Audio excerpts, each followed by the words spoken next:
successo proprio appunto qua in questa strada a pochi metri da quanto è successo questa notte.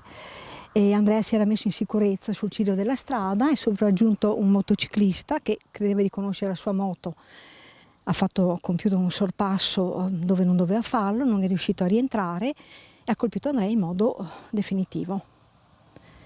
Suo figlio è morto a quanti anni? 12 anni. Era solo un bambino Andrea Bortolotto quando venne travolto a pochi metri da casa, sempre qui in via Lovara a Campigo di Castelfranco. Da allora la mamma Paola Conte ha dedicato la sua vita ai temi della sicurezza stradale, entrando nelle scuole e parlando ai giovani. Lo schianto che è costato la vita al 17enne Kevin Carraro l'ha svegliata nel cuore della notte. Il dolore è che questa notte è stato rinnovato completamente, sembrava di essere lì, vedere appunto rianimare il ragazzo quando sono sopraggiunti i genitori devastati ovviamente.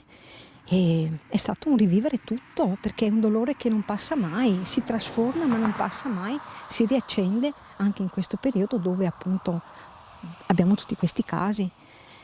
E quello che fa rabbia è che la prevenzione è possibile, ma dobbiamo muoverci a livello governativo a questo punto, non a livello locale, con iniziative locali. Ben vengano anche quelli, ma è la politica a livello dello Stato che deve muoversi.